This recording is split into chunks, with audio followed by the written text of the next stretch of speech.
The Daily Compliance News for May 3, 2023, the Even in Illinois edition. And we begin with that story from Law 360 that the ComEd defendants were all convicted of bribing the ex-Speaker of the House of the state of Illinois. ComEd's former CEO and three of his former lobbyists conspired to bribe ex-Illinois House Speaker Michael Madigan following a high-profile trial packed with more than 100 secretly recorded conversations and some pretty damaging evidence.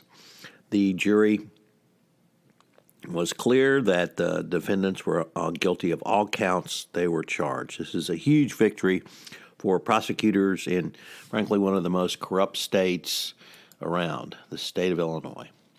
Next up, from the Wall Street Journal, the Secretary of State of Oregon has resigned after it was revealed she worked as a consultant for a cannabis company, earning $10,000 a month while her office was overseeing an audit of the state's marijuana regulator.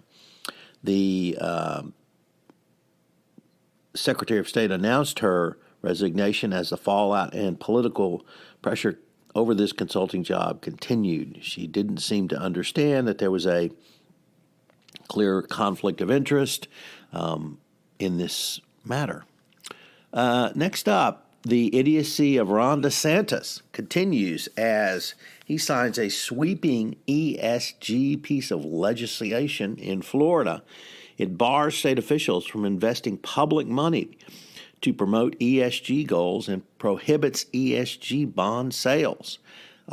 This is only going to cost the state of Florida citizens money. Much like their attack on Walt Disney, it's only going to cost the state money, and they won't be able to work with fund managers who do have ESG investments, and indeed that's all fund managers at this point. And our final story comes to us from the Washington Post, and it's somewhat unbelievable to say that Americans view crypto investing as unreliable. Well, guess what? They're right. It is unreliable. It's like going to a ritzy casino. The problem is it is all lure and illusion, according to this article by author Michelle Singletary. So it's finally been determined that, and put in print, that crypto is indeed not a good investment, or at least a very, very, very, very risky investment.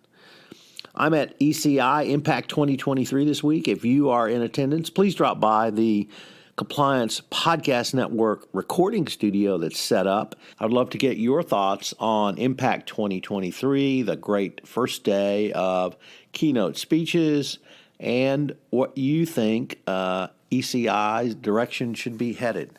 This is Tom Fox. Thanks so much for listening. I would like to tell you about the latest addition to the Compliance Podcast Network. It's Two Gurus Talk Compliance, where, with my friend and colleague Christy Grant Hart, we take a look at some of the top compliance commentary around. It's a long-form, up to 1 hour podcast, but if you're interested in compliance, if you're interested in Christy Grant Hart and myself talking about compliance, this would be a great podcast for you to check in on. It premiered on March 10th on the Compliance Podcast Network. I know you'll enjoy this latest offering. Additionally, we have Data-Driven Compliance, which is a podcast where I look at the use of data in compliance programs. This is perhaps the most cutting-edge podcast I have going right now. And if you're interested in how data can be used, how to structure a data analytics program, what tools are available out there for you, and how compliance practitioners are using data, this is certainly the podcast for you. So check out Data-Driven Compliance, all on the Compliance Podcast Network. The Sunday Book Review is a production of the Compliance Podcast Network.